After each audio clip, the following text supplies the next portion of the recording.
Baik, bismillahirrahmanirrahim. Assalamualaikum warahmatullahi wabarakatuh.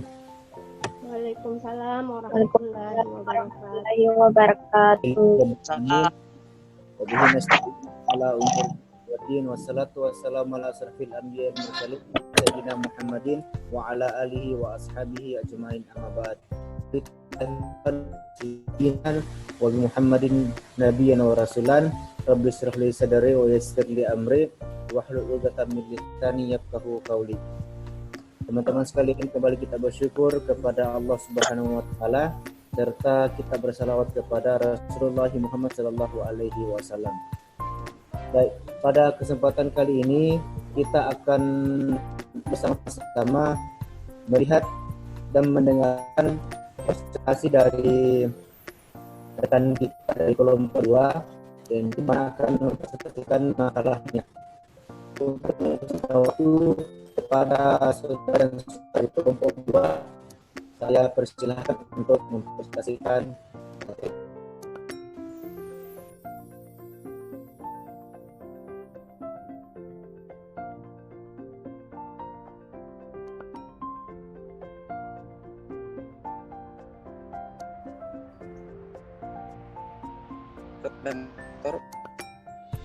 Saya akan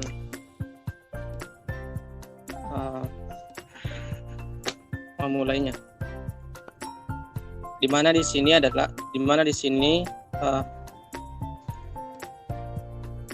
judul materinya adalah model pembelajaran inquiry dalam pembelajaran PAI.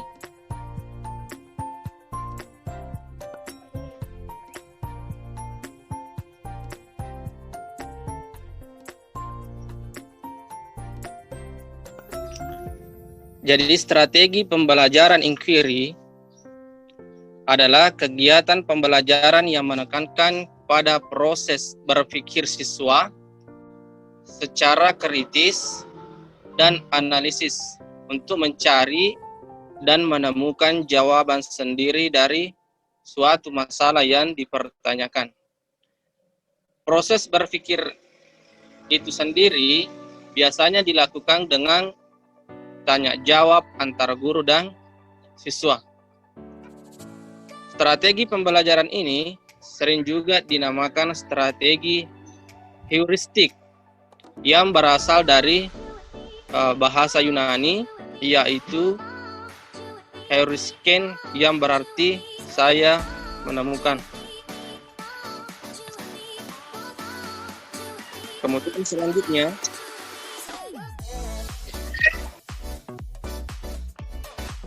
strategi pembelajaran inquiry ini berasumsi bahwa semenjak manusia lahir, manusia yang harus menemukan sendiri pengetahuannya. Sejak manusia lahir di dunia, mereka sudah memiliki kuadrat ingin mengetahui lingkungan alam sekitarnya, sehingga sejak kecil manusia ingin sekali mengetahui indera pengecapan, pendengaran, penglihatan, dan lainnya. Kemudian selanjutnya, strategi pembelajaran inquiry memiliki ciri-ciri khusus. Yang pertama, strategi pembelajaran inquiry ini mengarahkan siswa untuk berpikir agar menemukan jawaban yang tepat.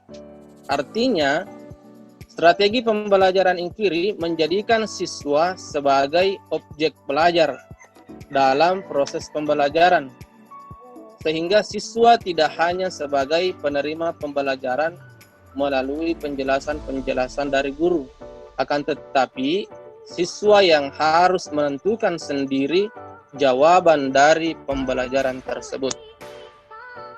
Oke, selanjutnya yang kedua,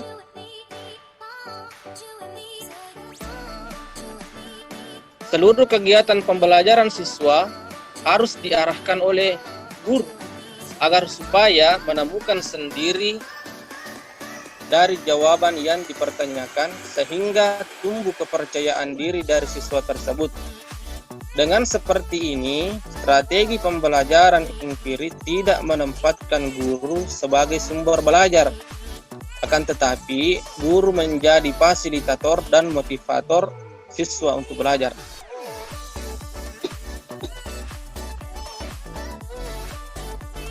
Selanjutnya, yang ketiga, strategi pembelajaran empirik adalah mengembangkan kemampuan berpikir siswa secara sistematis, logis, dan kritis, atau mengembangkan kemampuan berpikir siswa untuk menumbuhkan sikap percaya diri terhadap siswa itu sendiri. Dengan demikian, dalam strategi pembelajaran empirik, siswa tidak perlu menguasai pelajaran tersebut. Akan tetapi, bagaimana caranya agar siswa dapat mengeluarkan potensi yang ada pada dirinya.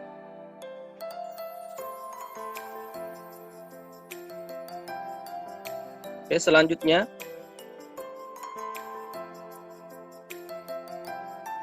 Strategi pembelajaran empirik akan sangat efektif apabila guru mengharuskan siswa untuk dapat menemukan sendiri jawaban dari permasalahan yang ingin diketahui. Dengan demikian, dalam strategi pembelajaran empirik, penguasaan materi pembelajaran bukan sebagai tujuan utama pembelajaran. Akan tetapi, yang lebih dipentingkan adalah mengembangkan potensi siswa yang ada di dalam pada dirinya. Kemudian yang kedua, bahan pelajaran yang akan diajarkan tidak berbentuk fakta, sehingga siswa akan melakukan yang sendiri. Kemudian yang ketiga, proses pembelajaran mengambil rasa ingin tahu siswa terhadap sesuatu. Kemudian yang keempat, guru yang akan mengajar pada sekelompok siswa yang rawan berpikir, maka strategi pembelajaran empirik sangat efektif dilakukan kepada siswa yang memiliki kemampuan untuk berpikir. Kemudian yang keempat, jumlah siswa yang mengikuti pembelajaran tidak terlalu banyak sehingga dapat dikendalikan oleh guru. Kemudian selanjutnya, guru memiliki waktu yang cukup untuk melakukan pendekatan terhadap siswa itu sendiri. Mungkin cukup sekian dari saya. Saya kembalikan kepada moderator. Ya, langsung untuk pemateri selanjutnya. Silakan untuk pemateri selanjutnya. Bismillahirrahmanirrahim. Terima kasih atas kesempatannya. Di sini saya akan membahas tentang karakteristik pembelajaran empirik. Menurut Mukhlis dalam bukunya ada 6 poin yang menjadi ciri atau karakteristik pembelajaran empirik. Yang pertama, pembelajaran empirik menekankan pada aktivitas secara maksimal untuk mencari dan menemukan arti. Pembelajaran inquiry menempatkan siswa sebagai subjek belajar. Yang kedua, seluruh aktivitas yang dilakukan siswa diarahkan untuk mencari dan menemukan sendiri sesuatu yang dipertanyakan, sehingga dapat menumbuhkan sikap percaya diri siswa. Selanjutnya yang ketiga, membuka intelijensi siswa dan mengembangkan daya kreativitas siswa. Yang keempat, memberikan kebebasan pada siswa untuk berinisiatif dan bertindak.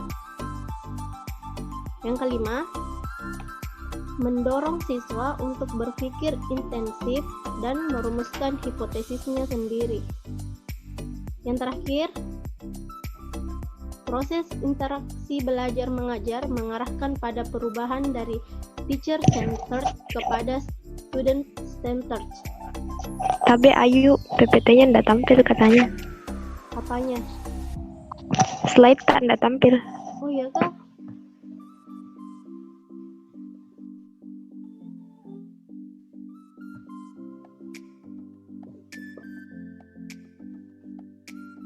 sudah kelihatan? Iya, kelihatan. Oke, terima kasih. Sudah kelihatan. Ya, ini tadi ada 6 poin tentang karakteristik pembelajaran inquiry menurut Muhlis. Selanjutnya masih tentang karakteristik pembelajaran inquiry. Yang kedua menurut Sanjaya. Ada 3 poin karakteristik pembelajaran inquiry menurut Sanjaya. Yang pertama, metode inquiry menekankan kepada aktivitas siswa secara maksimal untuk mencari dan menemukan.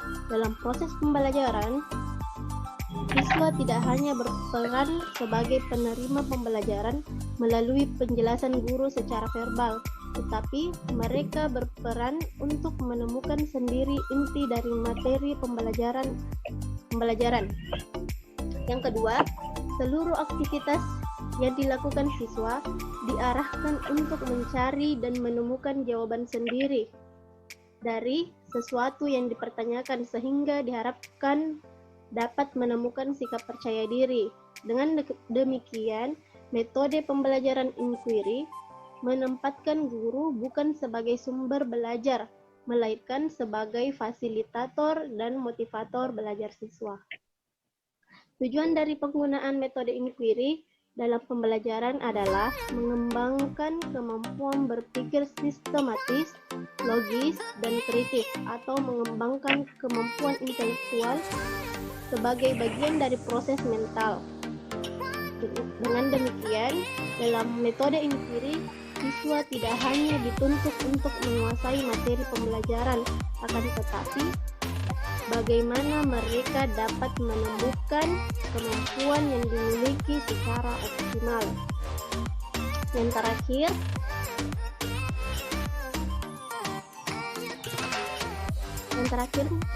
karakteristik pembelajaran inquiry menurut Tabani ada 3. Yang pertama, pembelajaran inquiry menekankan kepada aktivitas siswa secara maksimal untuk mencari dan menemukan.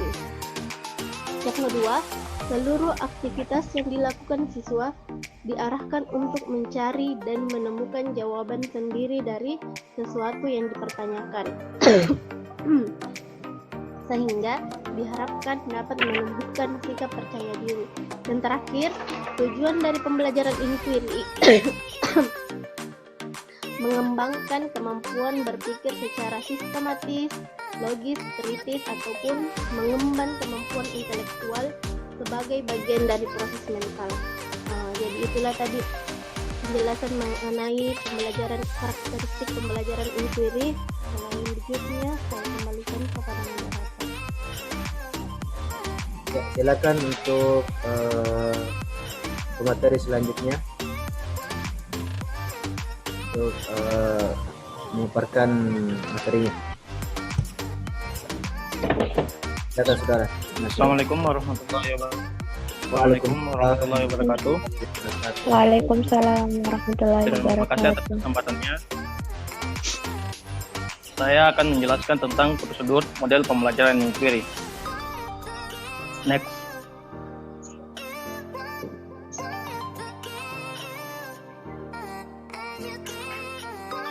Prosedur model pembelajaran lewat 3.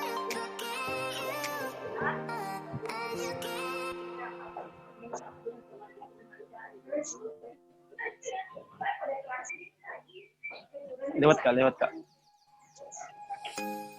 Slide ketiga. Prosedur model pembelajaran inquiry secara umum dalam penerapannya ada 6 tahapan yang ditempuh dalam pelaksanaan pembelajaran inquiry, yakni yang pertama yaitu tahap orientasi, yang kedua merumuskan masalah, yang ketiga mengajukan hipotesis, yang keempat mengumpulkan data, yang kelima menguji hipotesis, dan yang keenam merumuskan kesimpulan. Next.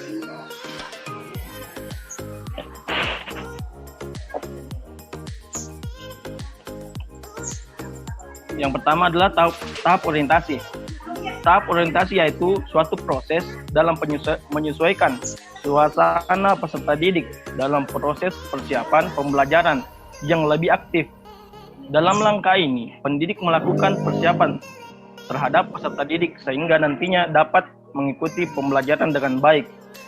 Pada langkah orientasi ini, pendidik memberikan dorongan terhadap peserta didik untuk dapat berpikir. Yang kedua, next.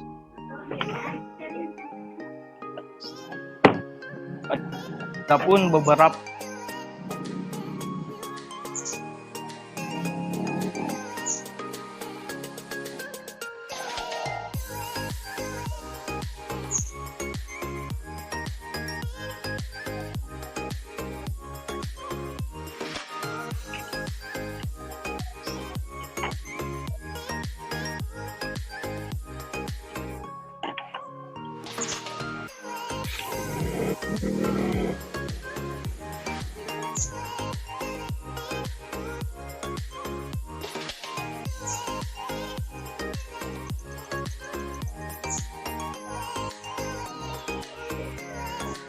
Ada slide keberapa Maki? Slide kelima tadi nah baca. Sekarang slide ke-6. Baru slide kelima sekarang. Oh iya, ini Mi ada pun beberapa langkah dalam Iya ya.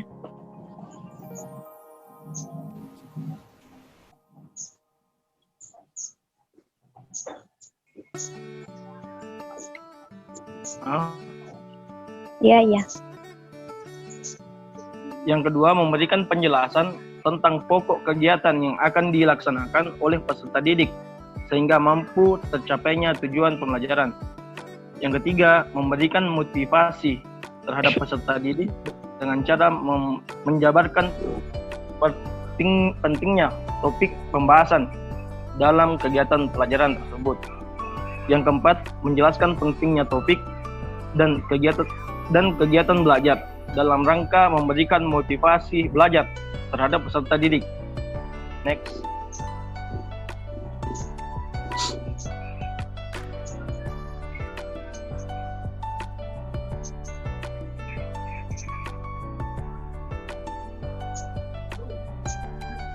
Merumuskan masalah. Dalam langkah ini bertujuan untuk membawa peserta didik pada permasalahan yang memiliki sebuah teka-teki. Hal yang dapat diberikan adalah permasalahan yang dapat memancing peserta didik untuk menyelesaikan permasalahan tersebut. Dalam hal ini, proses pencarian jawaban atau solusi ini adalah hal yang harus diperhatikan dalam penerapan strategi inquiry ini. Sehingga dalam proses tersebut, peserta didik dapat memperoleh sebuah pengalaman yang berarti, sehingga dapat meningkatkan mental peserta didik melalui proses berpikir. Oleh sebab itu, permasalahan yang ada dalam proses inquiry adalah sebuah teka-teki yang memiliki dasar dan alur yang jelas dalam proses pencarian solusi di dalam pembelajaran inquiry. Next, Kak.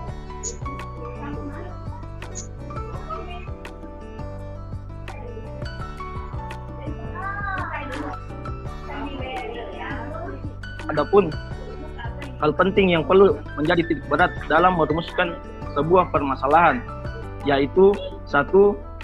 Peserta didik merumuskan masalahnya sendiri. Pendidik hanya menyampaikan topik pembelajaran, sedangkan rumusan masalah yang akan dibahas sebaiknya ditentukan oleh peserta didik.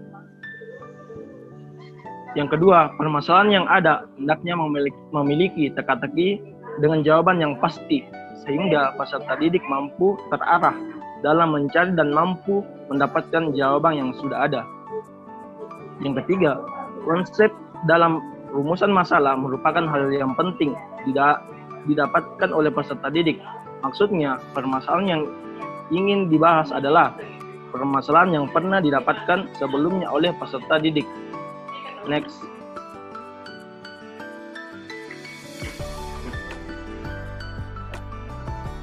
Selanjutnya, yang ketiga, merumuskan hipotesis. Hipotesis merupakan dugaan awal atau jawaban sementara terhadap suatu masalah yang ingin dikaji. Sebagaimana sebuah jawaban sementara, maka sebuah hipotesis harus diuji sampai mana kebenarannya.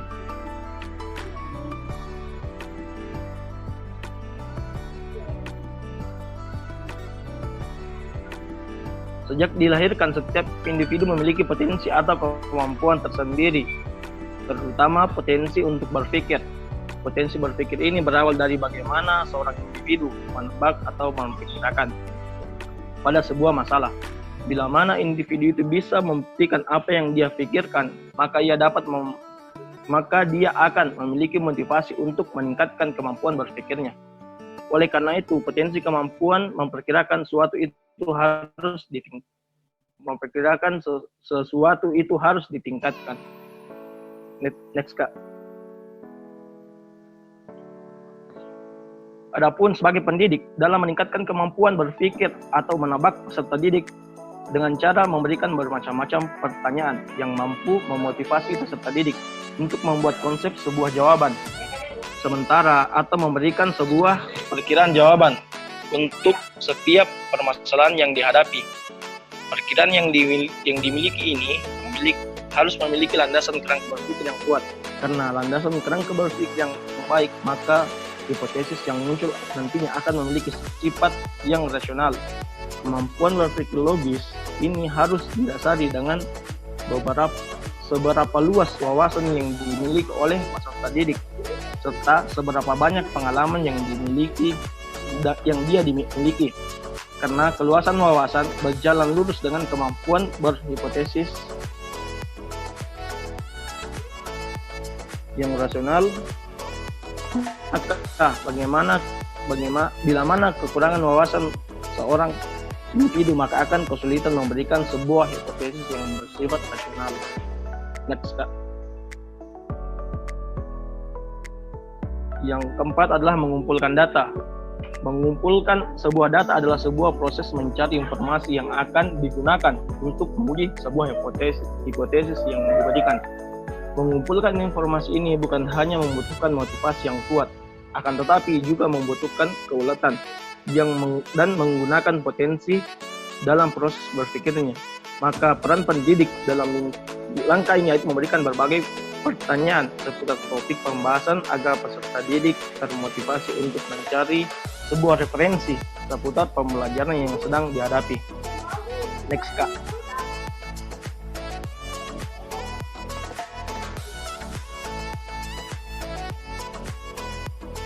Next, Kak.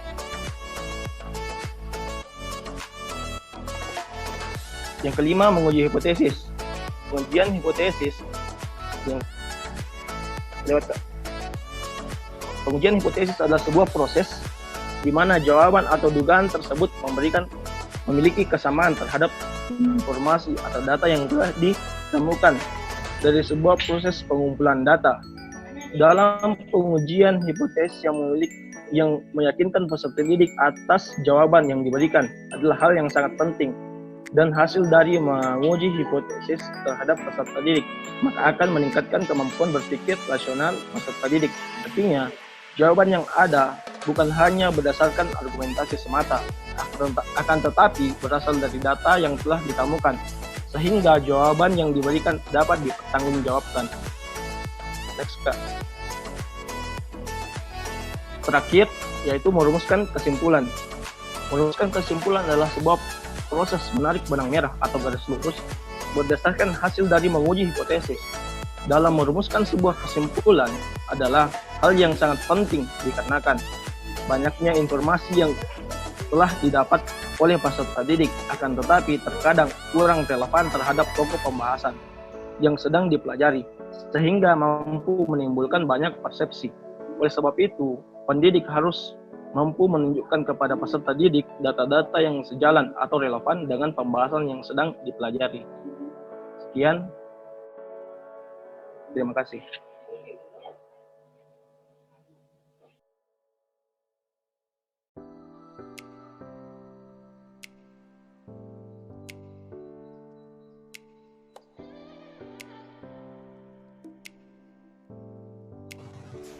Ya,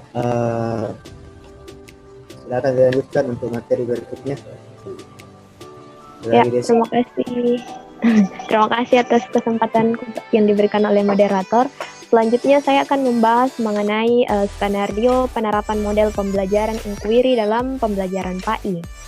Jadi sebelum kita membahas mengenai skenario penerapan model pembelajaran inquiry dalam pembelajaran PAI, yang perlu kita ketahui tentang langkah-langkah penerapan model pembelajaran inquiry. Tadi sudah dijelaskan bahwa ada 6 langkah yang harus kita tempuh sebelum melaksanakan model pembelajaran inquiry, di mana yang pertama adalah orientasi, kemudian merumuskan masalah, kemudian mengajukan hipotesis, kemudian mengumpulkan data, kemudian menguji hipotesis, dan merumuskan kesimpulan. Selanjutnya, jadi model pembelajaran inquiry itu juga bisa diterapkan secara berkelompok. Adapun sintaks dari model pembelajaran inquiry secara berkelompok itu ada 6 tahap. Yang pertama adalah tahap untuk menghadapi stimulus. Kemudian tahap kedua yakni menjajaki reaksi terhadap situasi yang merangsang. Tahap ketiga adalah merumuskan tugas yang dipelajari dan mengorganisasikan kelas. Di dalamnya ini termasuk dalam hal merumuskan masalah, tugas kelas, peranan, dan sebagainya. Tahap keempat adalah belajar menyelesaikan masalah secara independen ataupun berkelompok. Kemudian tahap kelima yakni menganalisis proses dan kemajuan kegiatan belajar. Kemudian tahap yang terakhir adalah evaluasi dan tindak lanjut. Next, pada slide keempat, kita lihat di sini ada tahap pembelajaran inquiry. Jadi ada 5 fase di sini. Kemudian dipaparkan mengenai bagaimana perilaku guru dalam setiap fase. Nah, kita lihat pada fase pertama yakni fase menyajikan pertanyaan atau masalah. Jadi perilaku guru di sini, guru membimbing siswa dalam mengenali permasalahan, kemudian permasalahan tersebut ditulis di papan tulis. Kemudian guru membagi siswa dalam beberapa kelompok. Nah, fase yang kedua adalah fase membuat hipotesis. Jadi perilaku guru dalam fase membuat hipotesis adalah guru membuka peluang kepada siswa untuk bertukar pendapat atau argumentasi dalam rangka menyusun atau merumuskan hipotesis. Jadi guru di sini membimbing siswa untuk menentukan hipotesis mana yang relevan dengan kasus, serta memprioritaskan hipotesis mana yang jadi prioritas dalam penyelidikan. Kemudian fase yang ketiga adalah fase merancang percobaan. Jadi guru memberikan peluang kepada siswa guna memastikan langkah-langkah yang tepat dengan hipotesis yang akan diuji. Guru membimbing siswa untuk menyusun dan mengurutkan langkah-langkah percobaan. Kemudian fase yang keempat adalah melakukan percobaan untuk memperoleh informasi. Perilaku guru di sini adalah guru membimbing siswa untuk memperoleh data melalui percobaan. Nah, fase yang selanjutnya adalah mengumpulkan dan menganalisis data. Di sini, guru memberikan peluang pada masing-masing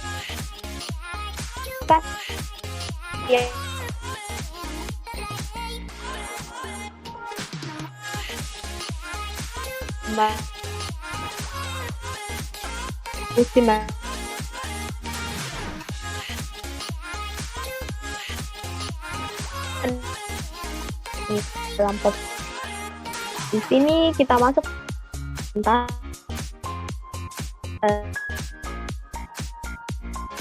membela doa sebelum memulai pembelajaran. Kemudian guru melakukan presensi tujuan serta hasil belajar yang diharapkan mampu dicapai setelah mempelajari materi mengenai tema bulan Ramadan yang indah. Kemudian yang kelima, guru menerangkan bahwa dalam mempelajari tentang tema bulan Ramadan yang indah, siswa akan melakukan berbagai aktivitas, yakni menemukan permasalahan, mengidentifikasi, membuat hipotesis, serta menarik kesimpulan. Kemudian guru membagi siswa dalam 5 kelompok, di mana tiap-tiap kelompok itu terdiri dari 5 orang dengan menggunakan metode pembagian kelompok yakni metode undian. Dan yang ketujuh adalah guru membagikan topik tentang berartinya belajar materi bulan Ramadan yang indah. Sementara itu, kegiatan siswa dalam tahap orientasi juga ada 7. Yang pertama, siswa menjawab salam, kemudian ketua kelas memimpin teman-temannya berdoa, kemudian siswa menjawab hadir ketika namanya disebut saat guru melakukan presensi kehadiran, kemudian siswa mencermati topik yang dijelaskan guru, yang kelima, siswa memahami topik yang disampaikan guru, kemudian siswa mencabut undian yang telah disiapkan guru untuk membentuk kelompok, dan kemudian siswa mencermati dengan baik topik yang dijelaskan oleh guru. Nah, setelah tahap orientasi selesai, kita masuk kepada tahap merumuskan masalah. Nah, pada tahap merumuskan masalah di sini, kegiatan guru yang pertama itu guru mengarahkan siswa dalam membuat rumusan masalah sendiri tentang materi bulan Ramadan yang indah.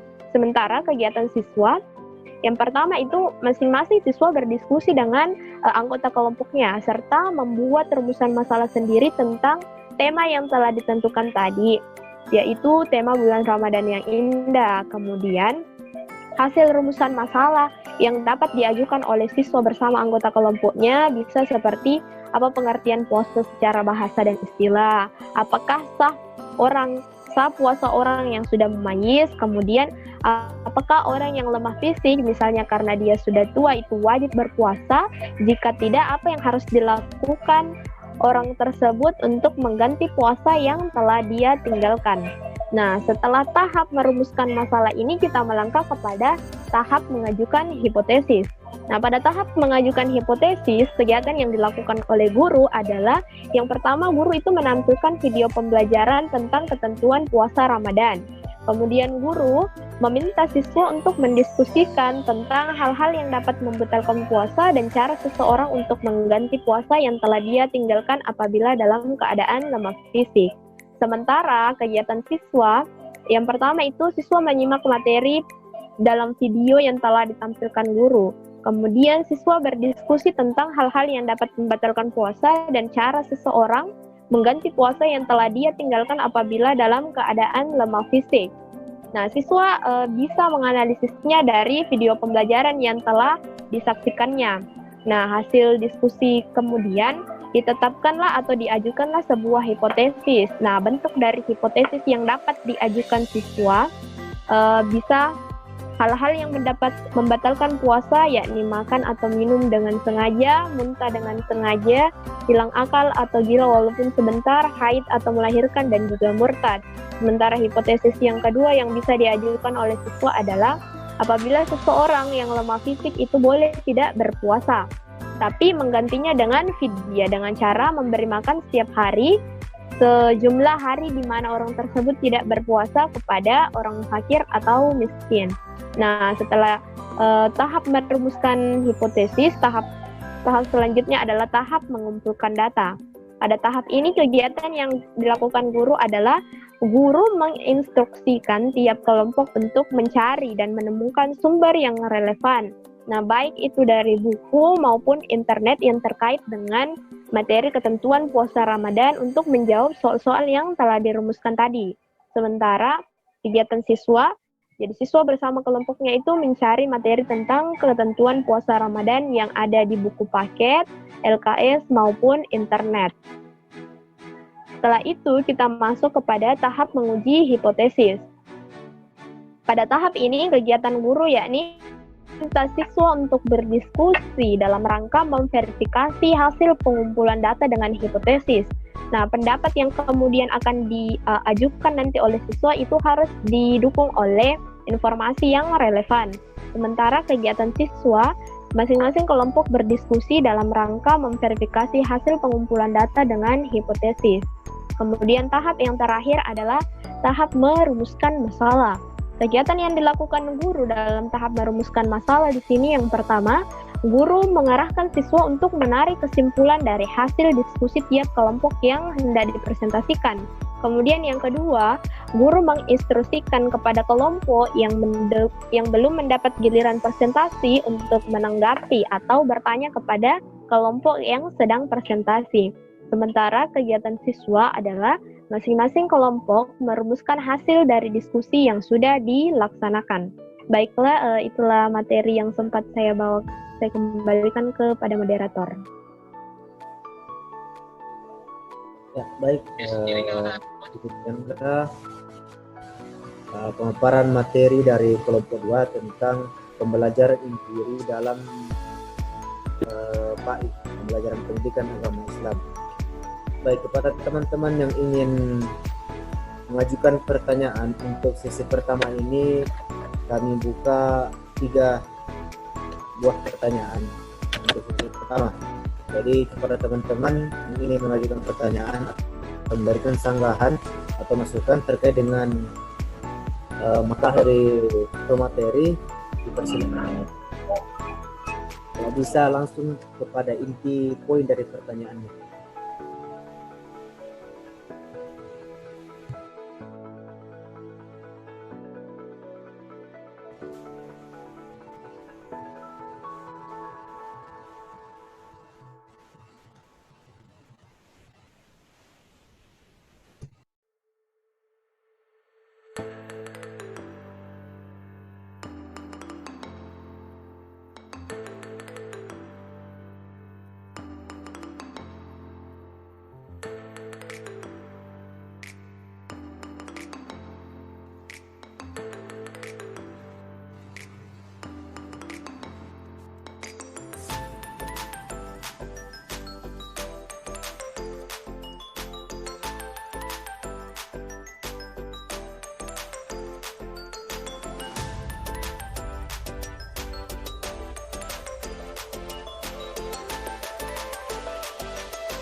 Siapa tahu ada teman-teman mau bertanya, silahkan. Jangan sampai lagi nanti matiin. Semuanya habis lagi waktunya.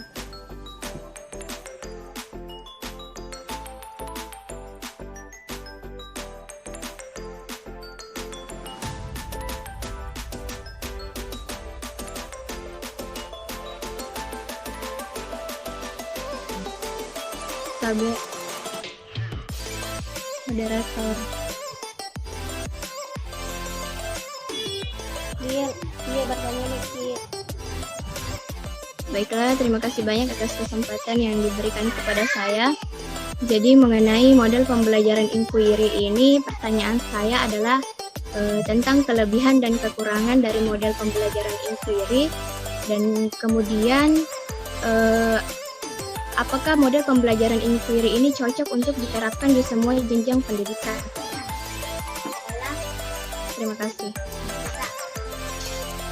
Update pertanyaannya yang kedua. Apakah model pembelajaran cocok untuk diterapkan di semua jenjang pendidikan?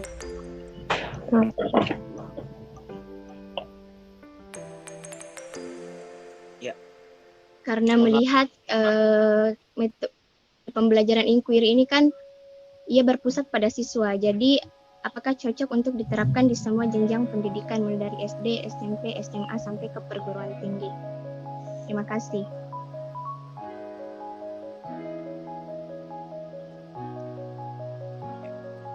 Tadi itu materi berapa pertanyaannya Saudari Nisa tadi? Ada 2? 2. Yang pertama tentang kelebihan dan kekurangannya model pembelajaran inquiry. Kemudian yang kedua, apakah model pembelajaran inquiry ini cocok diterapkan di semua jenjang pendidikan? Oh iya.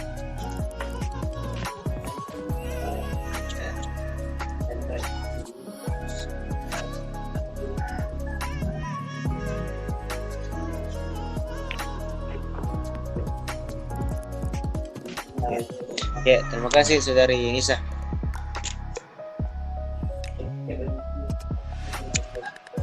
Ya, kembali kepada teman-teman, jika ada yang ingin dikomunikasikan terkait dengan materi hari ini, yaitu model pembelajaran inquiry, kami persilahkan.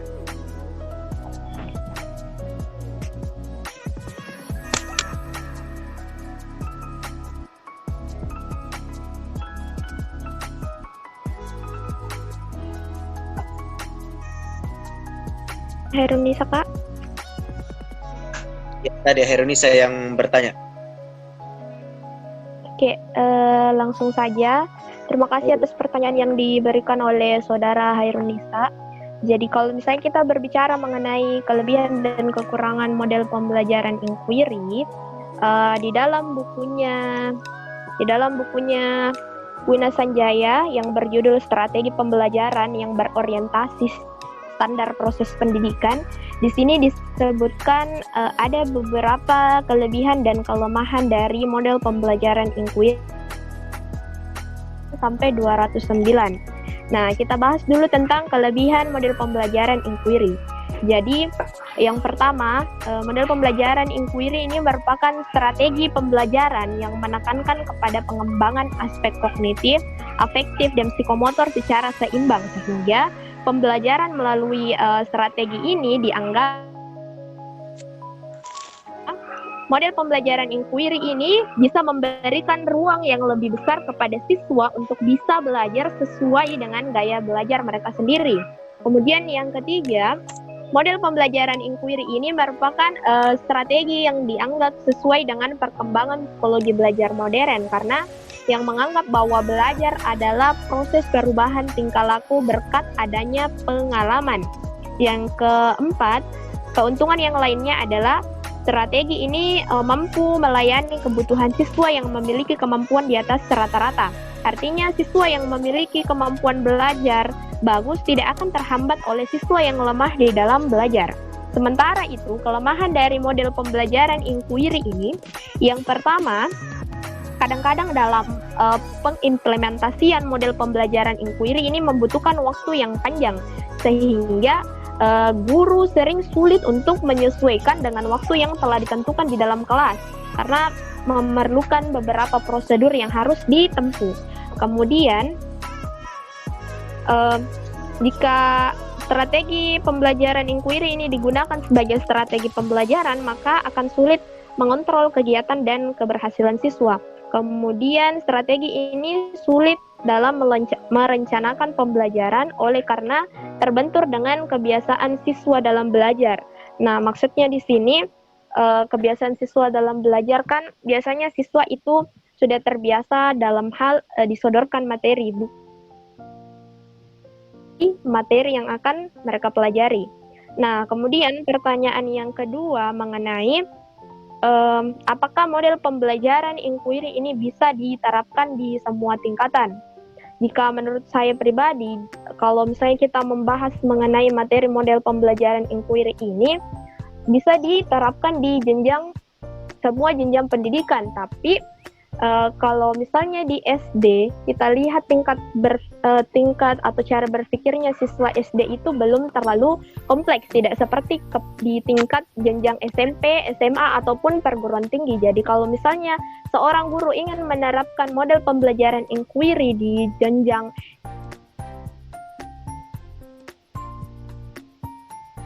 atau 6 karena cara berpikir mereka sudah mulai terbuka. Misalnya saja dalam pembelajaran IPA sering dilakukan itu model pembelajaran inquiry karena siswa diajarkan untuk menemukan sendiri apa sesuatu atau materi melalui percobaan. Misalnya saja percobaan tentang magnet atau listrik ya dalam pembelajaran IPA di SD. Mungkin itu sedikit jawaban dari saya. Saya kembalikan kepada moderator atau teman-teman yang lain. Bisa menambahkan? Sedikit saya tambahkan mengenai tentang apakah pembelajaran inquiry ini dapat diterapkan di jenjang pendidikan. Jawabannya iya. Bahkan di pendidikan anak usia dini pun dapat diterapkan dalam pembelajaran inquiry. Salah satu contohnya yang telah dilakukan dalam skripsi Ina Yulia, ilmu tarbiyah dan keguruan pendidikan anak usia dini, yang menyatakan bahwa penelitian ini bertujuan untuk mengetahui kreativitas anak usia dini sebelum menggunakan strategi inquiry di RA Al-Barkah Cinta Rakyat Percut Sesi Tuan, yang di dalam skripsinya itu dijelaskan respon anak dapat merespon dengan baik hal yang disampaikan anak terlihat bersemangat dan fokus dalam melakukan kegiatan kreativitas seni membentuk bebas, terarah, dan pencampuran warna anak dapat melakukan dengan baik. Jadi yang dimaksud dalam sini pembelajaran inquiry-nya salah satu contohnya itu dalam pencampuran warna. Peserta didik misalnya mengambil 2 buah warna atau cat lalu mencampurkannya. Peserta didik mencari tahu dan menemukan jawaban sendiri setelah dicampurkannya 2 warna tersebut. Jadi pembelajaran inquiry ini sekiranya dapat diterapkan di semua jenjang pendidikan, tergantung lagi jangan terlalu sulit, disesuaikan dengan tema-tema yang telah diterapkan sebelumnya, seperti itu. Terima kasih. Ya, bagaimana dengan Saudari Hairunisa terkait dengan jawaban dari pemateri tadi? Yang pertama itu kelebihan dan kekurangan dari model pembelajaran inquiry, dan yang kedua adalah apakah model ini cocok untuk semua jenjang pendidikan. Kita kembalikan dulu kepada Saudari Nisa, bagaimana? Apakah sudah menerima jawaban dari pemateri atau ingin disanggah atau ditambahkan? Kami persilahkan. Baik, terima kasih banyak atas jawabannya tentang pembelajaran inquiry ini bisa diterapkan di semua jenjang pendidikan. Saya sudah terima dan pahami, tapi sedikit tentang kelebihannya tadi. Kelebihan dari model pembelajaran inquiry ini, kelebihannya siswa yang pintar atau cepat di dalam menanggapi itu lebih menonjol. Jadi bagaimana dengan siswa yang kurang menanggap, kurang aktif di dalam pembelajaran?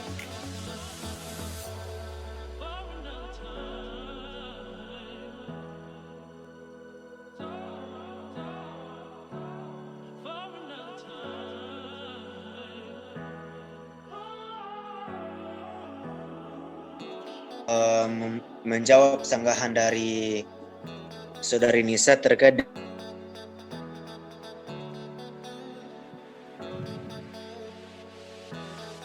Sanggahannya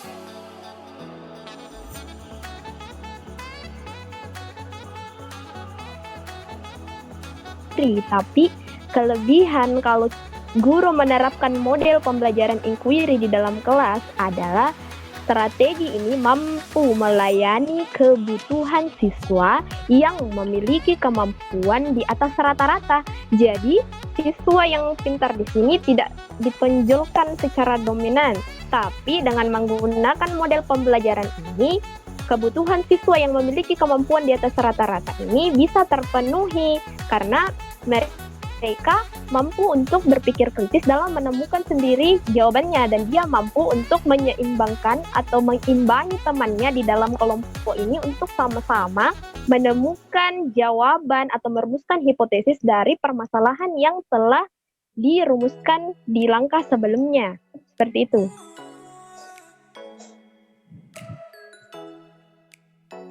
Ya, bagaimana Saudari Nisa? Ya, terima kasih banyak atas jawabannya. Luar biasa Kak Desi, terima kasih. Terima. Sama-sama. Oke. Tapi Baik. moderator. Oke, silakan langsung. Tadi pada pemateri pertama tadi menampilkan slide. Di situ ada mengatakan bahwa guru yang akan mengajar pada sekelompok siswa yang rata-rata memiliki kemampuan dan kemampuan berpikir, maka strategi pembelajaran inquiry sangat efektif dilakukan kepada siswa yang memiliki kemauan untuk berpikir. Nah, tidak menutup kemungkinan, tidak bisa dipungkiri, maksud dari Saudari Hairunisa tadi, tidak bisa dipungkiri bahwa dalam satu kelas itu peserta didik pasti ada yang kemampuan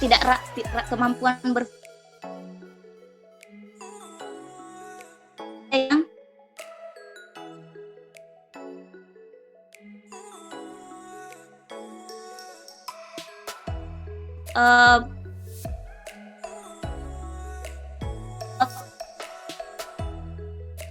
siswa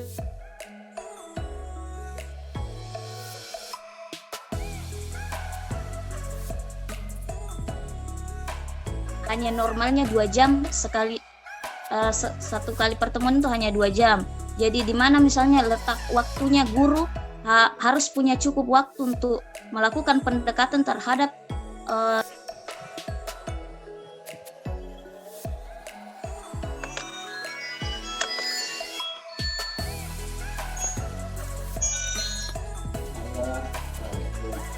Oke, tapi bisa diulang tadi pertanyaan tak? Karena kurang stabil tadi jaringan di sini. Oh iya. Bagaimana pemateri? Apakah misalnya siapa tahu sudah ditangkap tadi? Iya.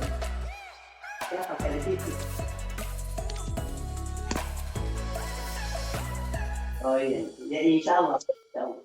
Disampaikan ada di PowerPoint, saya lihat itu guru yang akan mengajar pada sekelompok siswa yang rata-rata memiliki kemauan dan kemampuan berpikir, maka strategi pembelajaran inquiry sangat efektif dilakukan kepada siswa yang memiliki kemauan untuk berpikir. Nah, pasti di sini yang dimaksudkan adalah kemauan berpikir kan tidak menutup kemungkinan dan tidak bisa dipungkiri bahwa di dalam satu kelas itu, di dalam satu rombel itu ada tidak kemampuan berpikir siswa itu tidak sama semua. Pasti ada yang bisa, ada yang cepat, ada juga yang lambat. Bahkan ada mungkin di bawah rata-rata. Nah, bagaimana kalau penerapan metode pendekatan seperti ini? Dan yang kedua, tadi juga disampaikan bahwa guru memiliki waktu yang cukup untuk melakukan pendekatan terhadap siswa itu sendiri. Nah, sedangkan kita ketahui bahwa untuk melakukan pendekatan itu saya rasa sangat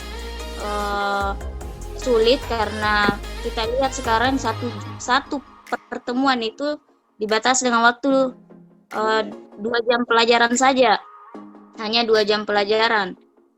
Jadi bagaimana efektifnya ketika kita harus mengetahui melakukan pendekatan terhadap setiap siswa, kita harus kenali dulu seperti itu.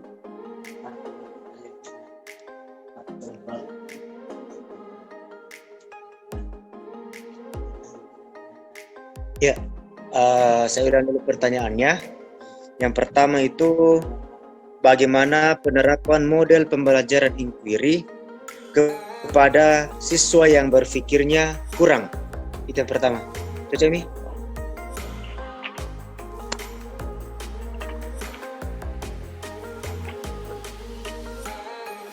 Ya. Ya, yang kedua, pertanyaannya kedua adalah bagaimana model pembelajaran inquiry ini apakah efektif jika diterapkan pada masa pandemi sekarang? Apa yang kedua tadi? Bukan Kak. Begini Bagaimana maksudnya. salah. Tadi kan mengatakan bahwa guru memiliki waktu yang cukup untuk melakukan pendekatan terhadap siswa itu sendiri. Nah, sedangkan misalnya realita pada penerapan misalnya jadwal normal sebelum pandemi juga kan pertemuan itu hanya 2 jam pelajaran, khususnya pendidikan agama juga hanya 2 jam pelajaran. Nah, ketika misalnya gimana sih caranya misalnya kita harus tahu sendiri melakukan pendekatan terhadap semua siswa, misalnya siswa MTS yang berjumlah maksimal 32 orang itu. Oke. Ya. Silakan kepada pemateri untuk menjawab pertanyaan dari saudari Nurmiati. Ya, terima kasih atas pertanyaan dari saudari Nurmiati. Perlu lagi diluruskan di sini yang saya maksud tadi tentang batasan waktu yang kurang dalam hal pengimplementasian model pembelajaran inquiry di sini itu termasuk dalam segi kesulitan atau kekurangan dari model pembelajaran inquiry, di mana kadang-kadang dalam mengimplementasikan model pembelajaran inquiry ini memerlukan waktu yang panjang sehingga seringnya guru untuk mengalami kesulitan dalam hal penyesuaian waktu yang telah ditentukan. Jadi karena prosedur dari model pembelajaran inquiry ini memerlukan waktu yang lama, jadi guru di sini menemukan kesulitan dalam hal pengimplementasiannya karena tidak didukung oleh waktu yang memadai. Nah, faktanya di lapangan, contoh saja di tempat saya mengajar, itu di SD, satu pertemuan itu dalam waktu 4 jam mata pelajaran. 4 jam, jadi tidak dilakukan dalam 2 jam. Mungkin berbeda-beda di setiap sekolah. Tapi kalau di sekolah tempat saya mengajar itu dilakukan 4 kali 35 menit untuk SD. Nah, sementara kemarin di SMA, waktu PPL juga dilaksanakan 3 jam pelajaran, maksimal 3 jam pelajaran. Jadi, guru di sini harus merencanakan perencanaan pembelajaran jika ingin menerapkan model pembelajaran inquiry secara matang. Jadi harus memang di list di situ berapa menit untuk tahap orientasi, berapa menit untuk tahap merumuskan masalah. Kemudian harus ada jam atau menit cadangan untuk misalnya mengkondisikan jika dalam suatu tahap itu memerlukan waktu yang lebih dibanding dari perencanaan yang telah dibuat oleh guru. Nah, pendekatan yang dapat dilakukan oleh guru, misalnya kan tadi dalam membagi kelompok. Nah,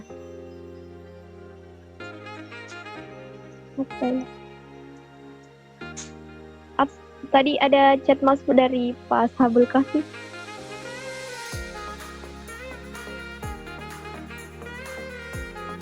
Jadi, pendekatan yang dapat dilakukan oleh guru dalam hal mengimplementasikan model pembelajaran inquiry ini bisa saja dengan menggunakan metode diskusi. Nah, pada saat berjalannya metode diskusi di sini, guru bisa berkeliling ke setiap kelompok dalam hal membantu jika ada yang merasa terhambat atau sulit di dalam menemukan jawaban atau mengajukan hipotesis terhadap permasalahan yang sedang dikaji. Seperti itu. Saya kembalikan kepada moderator atau teman kelompok saya.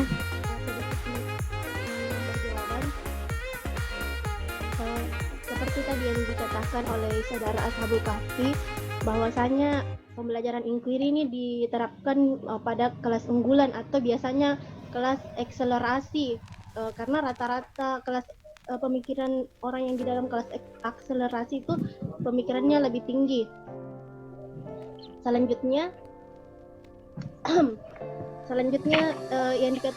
pembelajaran inquiry ini memang untuk orang yang rata-rata pemikirannya lebih tinggi. Makanya tadi itu kalau misalnya ada peserta didik yang kurang aktif dalam pembelajaran, makanya itu menjadi salah satu kekurangannya. Makanya tidak harus ini pembelajaran inquiry setiap hari atau selalu diterapkan dalam pembelajaran, karena tidak semua peserta didik di dalam kelas memiliki pemikiran yang rata-rata seperti itu. Terima kasih. Ya, tambahan sedikit lagi, jika berbicara mengenai peserta didik yang kurang aktif di dalam kelas, disinilah peran guru dituntut untuk inovatif dan kreatif dalam hal memberikan stimulus sebelum pembelajaran dimulai. Nah, pemberian stimulus ini dilakukan pada tahap orientasi. Jadi, guru harus merencanakan dengan matang stimulus apa yang bisa diberikan kepada peserta didik agar atensi atau perhatian mereka terpusat pada pembelajaran sehingga menimbulkan respon yang tertarik dengan materi pelajaran yang akan dipelajari. Seperti itu. Ya, bagaimana dengan Saudari Nurniati terkait dengan jawaban dari Saudari pemateri dan juga tadi ada tambahan jawaban dari Saudara Ashabul Kahfi. Kami kembalikan dulu kepada Saudari Nurniati. Apakah sudah menerima ataukah masih ingin disangka atau ditambah?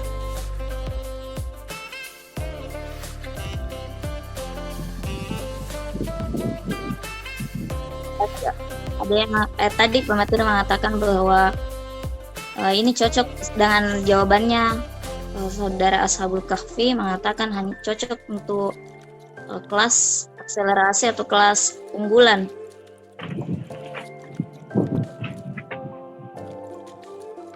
Halo? Ya, Kenapa? Tadi jawabannya kan hanya kelas unggulan yang cocok diterapkan pendekatan inquiry ini. Berarti yang diterapkan selama ini misalnya di SD, SMP, atau tingkat SMA itu harus kelas unggulan semua. Apakah misalnya kurang efektif ketika bukan kelas unggulan atau bagaimana? Oke.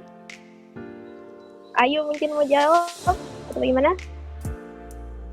mungkin Kalau ada dari Kalau saya sebenarnya bisa silakan saudara. Ya, kalau saya sebenarnya bisa semua, tapi kan maksud saya pembelajaran inquiry ini tidak semestinya misalnya setiap pertemuan metode pembelajarannya inquiry. Maksudnya dimasukkan lagi metode-metode yang lain. Karena kan tidak semuanya orang pemikirannya daya pikirnya sama, makanya tidak perlu diterapkan setiap pekannya untuk memrefreshing saja seperti itu.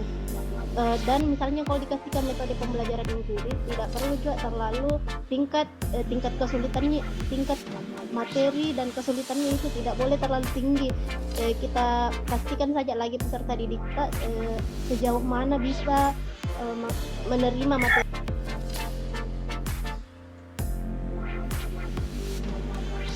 Tapi saudari Nurniati, bagaimana dengan jawaban?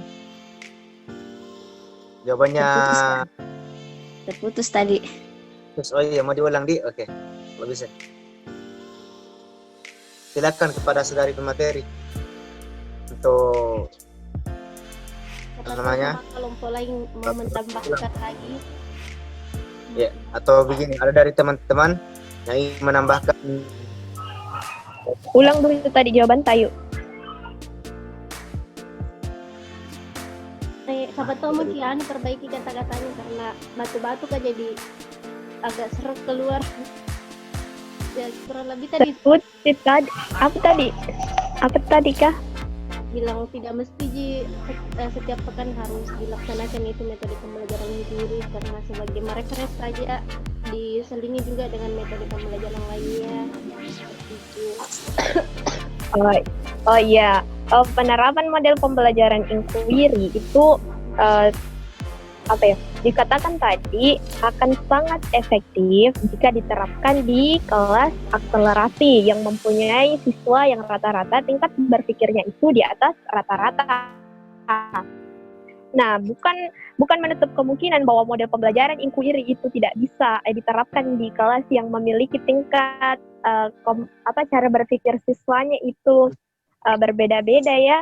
Tidak di atas rata-rata semua. Memungkinkan kan model inquiry, tapi di sini perlunya perencanaan yang matang oleh guru di dalam hal tahap orientasi. Di sini memberikan stimulus kepada siswa agar semua siswa itu atensi dan perhatiannya terpusat pada materi yang akan dipelajari, seperti itu. Ya. Balikkan kepada Saudari Nurniati. Apakah sudah benar? Iya, masih.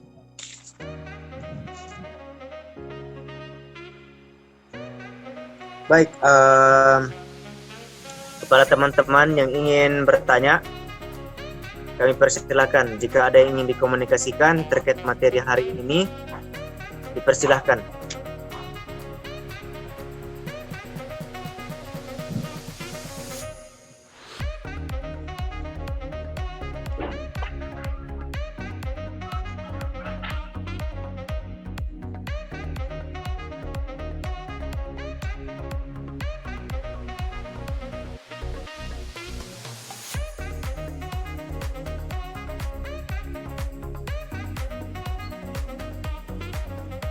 Bagaimana teman-teman dari kelompok-kelompok lain? Masih ada yang ingin dikomunikasikan, didiskusikan?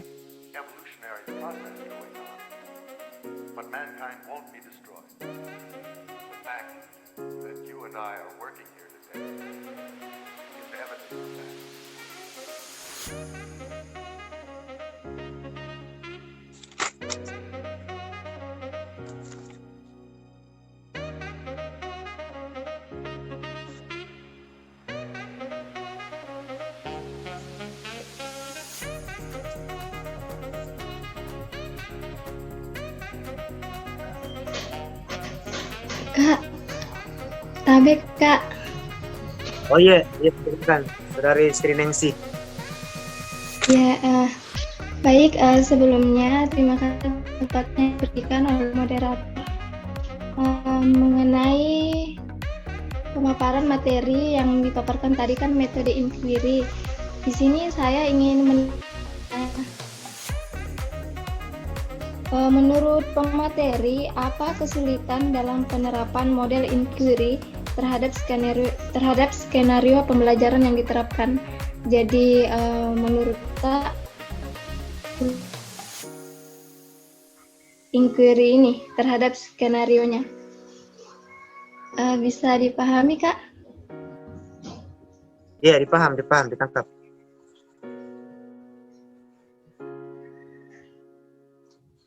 Ya, itu. Sekian dari saya, terima kasih. Saya ulang dulu pertanyaannya.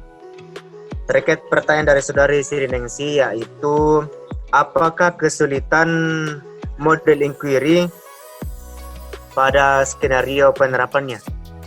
Begitu. Sudah betul, Mi? Oh iya, oke deh. Ferry untuk menjawab pertanyaan dari Saudari Sri Nengsi.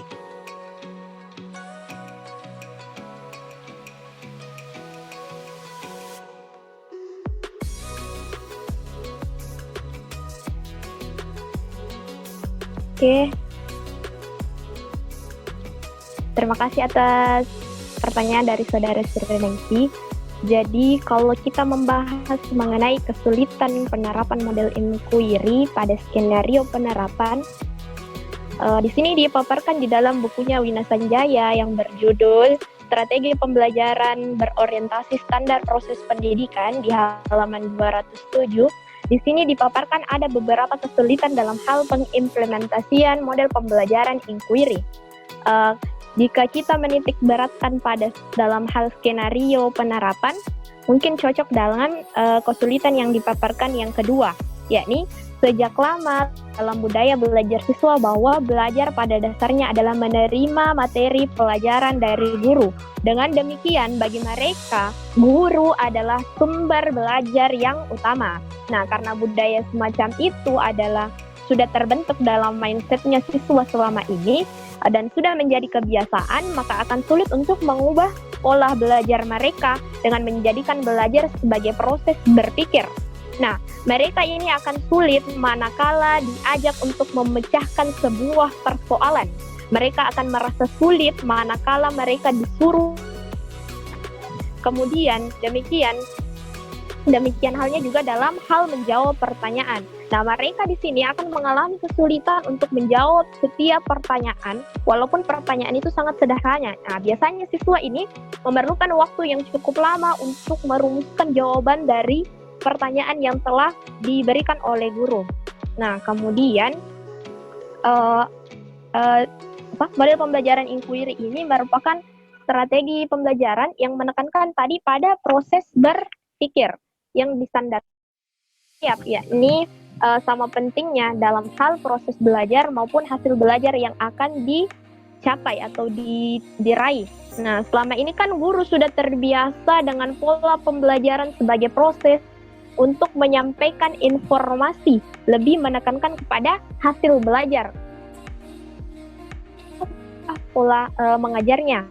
Jadi bahkan ada guru di sini yang menganggap bahwa model pembelajaran inquiry adalah sebuah strategi yang tidak mungkin untuk diterapkan karena tidak sesuai dengan budaya dan sistem pendidikan di Indonesia.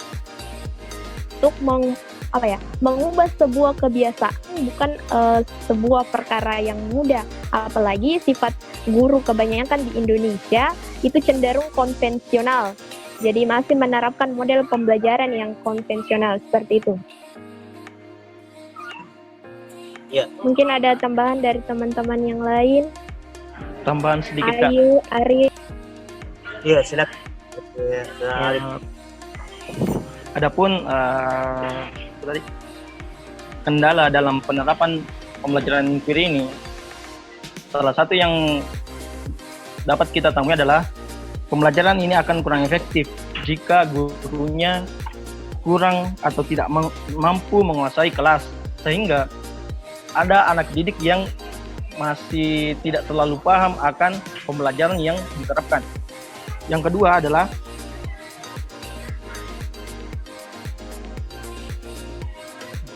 untuk kelas dengan jumlah siswa yang banyak akan sangat merepotkan guru. Itu Kak, tambahan dari saya. Sekian. Ya, masih ada yang ingin ditambahkan atau kembalikan dulu kepada saudari penanya?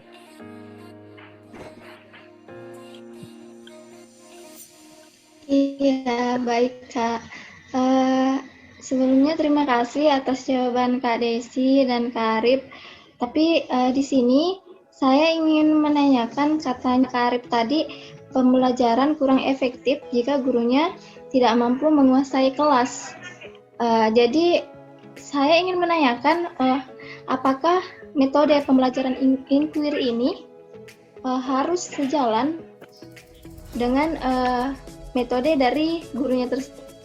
Gurunya di sini sudah menggunakan metode inquiry, tapi dia tidak mampu menguasai kelas. Apakah ini sangat, maksudnya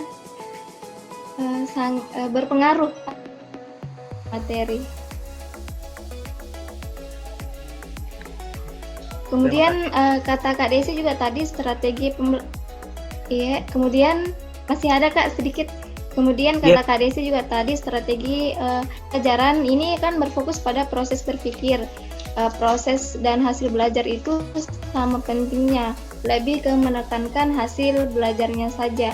Jadi yang saya tanyakan, apakah model pembelajaran inquiry ini sangat berpengaruh besar terhadap gurunya yang terhadap proses pembelajaran yang gurunya bawakan. Apakah itu ada pengaruhnya? Misalnya dia tidak bisa menguasai kelas, tapi sudah menggunakan model inquiry ini, apakah berpengaruh atau tidak?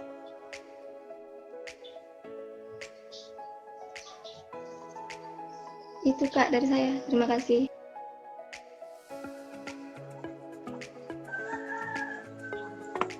Ya, silakan pemateri untuk menjawab sanggahan dan pertanyaan dari saudari Sri Ningsi. Terima kasih. Baiklah, seperti yang kita ketahui bahwa bagaimana mengontrol siswa atau melakukan dalam hal penerapan pembelajaran, untuk salah satu untuk efektifnya pembelajaran adalah penguasaan kelas. Sehingga dalam apapun metode yang kita terapkan, metode yang kita gunakan, pendekatan yang kita gunakan, jika kita tidak dapat menguasai kelas, maka metode strategi pendekatan akan kurang efektif pada saat diterapkan. Sehingga pada saat, makanya salah satu kendala dalam hal penerapan metode ini adalah jika guru tidak dapat menguasai kelas. Makanya dalam hal ini guru atau pendidik diharuskan memiliki kompetensi, di mana memiliki kompetensi untuk mengatur kelas, mengarahkan siswa untuk dapat terjadinya proses inquiry ini. Sehingga makanya di awal adalah tahap orientasi, bagaimana mengetahui tahap awal siswa, apakah siswa diberikan rangsangan untuk tetap aktif dalam proses pembelajaran. Mungkin itu sekian dari saya. Terima kasih. Sedikit mungkin saya tambahkan juga terkait dengan kesulitan pembelajaran inquiry ini kalau mau diterapkan seperti tadi. Maka seperti yang dikatakan saudara Arif tadi, bahwa guru harus memiliki keterampilan khusus untuk mengelola kelas. Maka disinilah fungsi kesabaran dari seorang guru itu sendiri. Apakah dari seorang guru ini benar-benar mampu menahan dirinya untuk tidak melakukan atau menjudge anak-anak dengan perkataan atau perbuatan-perbuatan yang sesuai dengan kaidah pendidikan. Karena memang di dalam kita mendidik peserta didik untuk menjadi seorang manusia yang lebih baik dari sebelumnya, maka dibutuhkan kesabaran. Bagaimana, sebagai contoh kecil saja, bagaimana dengan kalau orang tua kita mendidik kita dari kecil sampai sekarang, pasti mereka membutuhkan kesabaran yang benar-benar betul dari dalam dirinya dengan ikhlas mendidik. Maka itu juga bisa diterapkan ketika seseorang mengambil profesi sebagai seorang guru. Karena pernah saya mengikuti sebuah kegiatan, pemateri mengatakan sebenarnya menjadi seorang guru itu adalah bukan pekerjaan yang mudah. Karena di dalam mendidik, menjadi seorang guru itu adalah bagaimana paradigmanya untuk memanusiakan manusia, mendidik manusia dari seorang yang tidak baik menjadi seorang yang baik. Itu tambahan dari saya. Sedikit tambahan. Jadi tadi pertanyaan dari saudara Sri Ningsi, apakah di sini ada pengaruhnya ketika guru menerapkan model pembelajaran inquiry kemudian dia tidak bisa menguasai kelas? Jelas sangat berpengaruh, karena pengelolaan kelas dalam hal pengimplementasian sebuah model pembelajaran apapun itu tidak menuntut inquiry saja, jadi bisa yang lain. Itu memerlukan keterampilan guru dalam hal pengelolaan kelas. Jadi kalau misalnya guru tidak bisa mengelola dengan kelas dengan baik, maka percaya, maka pembelajaran akan berlangsung dengan tidak efektif dan tidak sesuai dengan hal-hal yang sudah direncanakan. Nah, kembali lagi membahas mengenai model pembelajaran inquiry untuk menciptakan kondisi yang efektif dan optimal di dalam pembelajaran, maka peranan guru di sini sangat menentukan. Seperti yang Flo dalam bukunya Strategi Belajar Mengajar halaman 86, di sini peran guru sangat menentukan keberhasilan sebuah proses pembelajaran. Jadi guru tidak lagi informasi dan siswa sebagai penerima informasi saja. Meskipun hal itu memang diperlukan ya, tapi peranan utama guru di dalam hal menciptakan proses inquiry bisa saja yang tetap faktor, di mana guru memberikan rangsangan supaya siswa aktif dan bergairah untuk berpikir. Kemudian yang kedua, guru berperan sebagai fasilitator. Guru menunjukkan jalan keluar ketika misalnya ada siswa yang memperoleh hambatan di dalam proses berpikirnya. Kemudian administrator. Nah, peran guru sebagai administrator di sini, guru bertanggung jawab terhadap seluruh kegiatan di dalam kelas. Kemudian sebagai pengarah, yakni guru memimpin arus kegiatan berpikir siswa pada tujuan yang diharapkan. Kemudian guru berperan sebagai manajer, yakni guru di sini mengelola sumber belajar, waktu belajar maupun organisasi kelas. Jadi di dalam yang disebutkan Wegulo di dalam bukunya Strategi Belajar Mengajar, di sini sudah tampak jelas bahwa guru menentukan keberhasilan proses belajar mengajar, salah satunya dengan keterampilan pengelolaan kelas, karena guru berperan sebagai manajerial. Terima kasih. Ya, bagaimana dengan Saudari Ayu atas jawaban dari materi? Sri Ningsi bukan Ayu, Kak. Oh iya, maaf, kurang fokus, Kak. Sri Ningsi ya, maaf. Dari Sri Ningsi ya. Iya, Kak. Sebelumnya terima kasih atas jawaban dari Kak. Saya rasa jawabannya sudah sangat baik dan pertanyaan yang saya tanyakan tadi. Terima kasih, Kak. Warahmatullahi wabarakatuh. Waalaikumsalam warahmatullahi wabarakatuh. Ya, baik. Terima kasih kepada saudari penanya atas jawabannya. Pemateri, apakah masih ingin dibuka sesi kedua ataukah sudah cukup?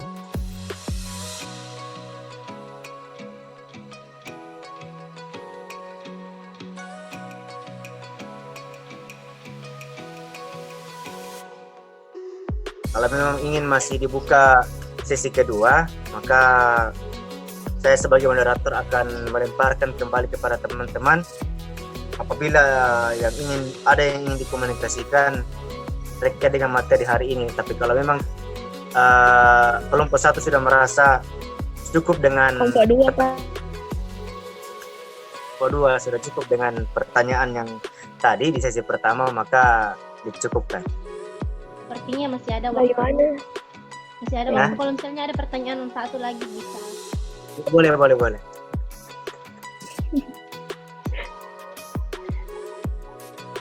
Sorry, kurang fokus, Kak.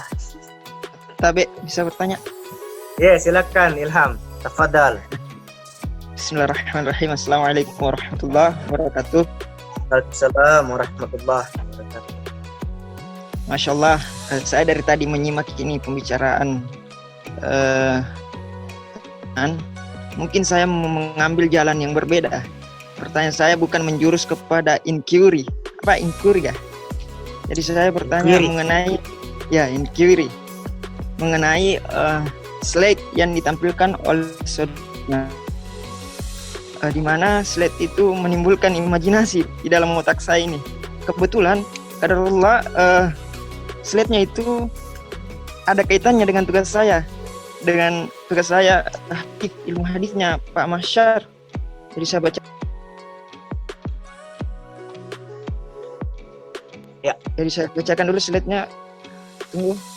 Saya buka dulu di galeri saya. Udah screenshot tadi.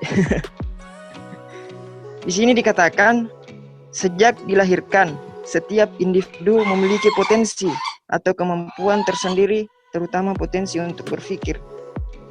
Jadi pertanyaan saya itu, saya ingin tahu dari sepenggal kalimat dari yang diungkapkan atau yang dituliskan di dalam slide saudara Arif. Ya, mungkin itu pertanyaan saya. Saya mengambil jalan yang berbeda loh. Saya bukan menanya tentang inquiry, tapi saya penasaran tentang. Jadi pertanyaan saya seperti itu. Terima kasih. Allahumma musta'an. Baik, jazakallah khair. Saya kembalikan dulu kepada saudara dan saudari penanya. Maaf, saudari pemateri ya. Apakah dengan pertanyaan saudara Ilham yang mengambil satu kalimat potensi berpikir sejak manusia itu dilahirkan, apakah perlu dijawab, tanggapi, ataukah nanti ada waktu khusus istilahnya face to face untuk mendiskusikan ini, karena ini di luar dari konteks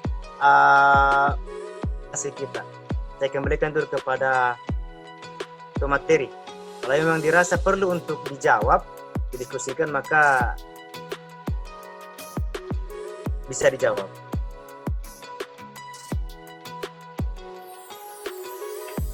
Ya. Yeah.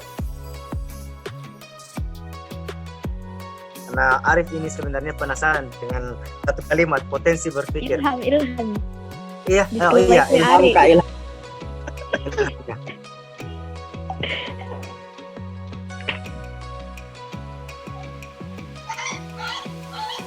Saya penasaran karena kebetulan ini dengan tugas saya yang satu tadi, yang tugasnya Pak Mahsyar.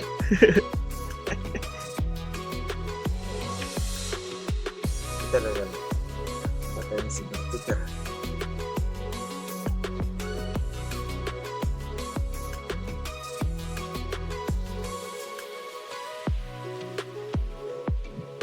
Bagaimana dengan pemateri? Mau dijawab? Ya silakan, kalau bisa dijawab tidak apa-apa juga. Iya. Tapi nanti penasaran Ki. Dikembalikan kapan dulu sama yang punya slide? Iya. Mungkin bisa punya slide tadi, Arif. Karena nanti didiskusikan di WA saja, Arif. iya. Bisa mungkin chat secara personal saja toh. Chat secara personal bagaimana sebaiknya potensi berpikir. Saya Atau tidak ada bermaksud memberatkannya, saya tidak bermaksud untuk memberatkan saudara pemateri. Iya. Di dalam pelajaran psikologi pendidikan dulu dikenal dengan adanya teori nativisme. Jadi di teori nativisme itu menggambarkan bahwa manusia lahir itu memiliki potensi berpikir. Seingat saya tentang teori nativisme. Kemudian ada juga teori konvergensi dan empirisme di dalam hal psikologi pendidikan. Tapi kalau misalnya dikaitkan dengan dikaitkan dengan studi, mungkin saya kembalikan lagi kepada teori bagaimana tentang hadis tentang fitrah. Kan kita disuruh mencari hadis tentang fitrah manusia. Jadi bisa mungkin dikaitkan sama hadis yang kita peroleh nanti. Dan chat personal saya nanti karena di luar dari konteks model pembelajaran inquiry. Iya. Nanti dikomunikasikan. Siap. Iya. Terima kasih atas tanggapannya. Mantap, Ibu Guru. Oke. Bagaimana dengan teman-teman? Masih ada yang ingin dikomunikasikan atau sudah tidak ada, Mi? Tidak ada, Mi. Tidak ada, Mi. Itu, Kak. Pertanyaan terakhir saya tidak. Pertanyaan terakhir saya tidak Mi. Dia pakai baju koi. Lanjut saja sama tugas yang satu. Asik. Ya.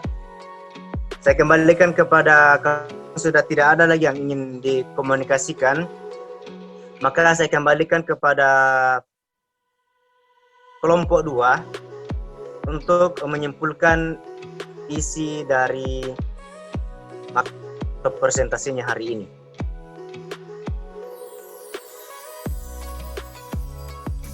Baiklah, kesimpulan dari hasil presentasi kita hari ini mengenai model pembelajaran inquiry dalam pembelajaran PAI.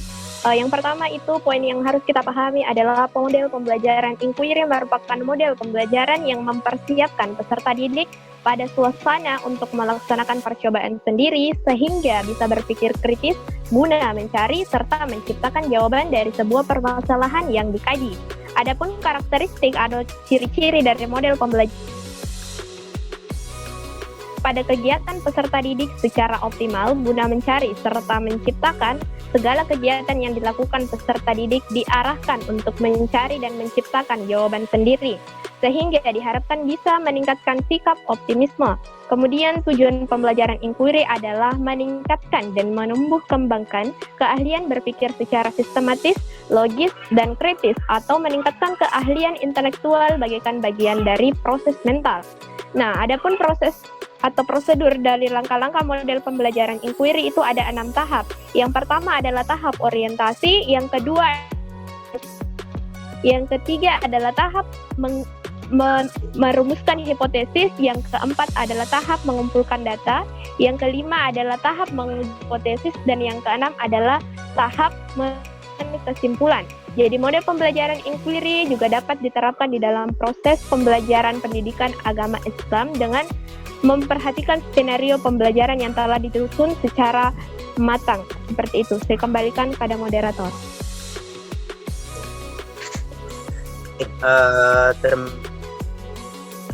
Yang telah dipaparkan oleh pemateri kelompok 2 terkait dengan model pembelajaran inquiry dan kaitannya dalam pembelajaran pendidikan agama Islam. Nah, alhamdulillah di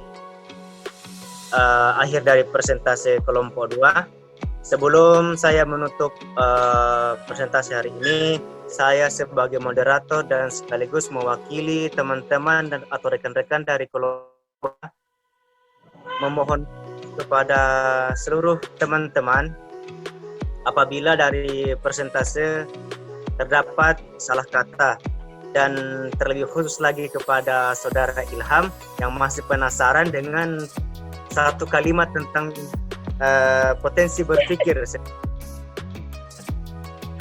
Ya, atas perhatian dan antusias dari teman-teman sekalian, saya ucapkan jazakumullahu khairan katsiran. Semoga Allah senantiasa membahas kebaikan kalian semua. asyhadu an la ilaha illa anta astaghfiruka wa atubu ilaik. Assalamualaikum warahmatullahi wabarakatuh.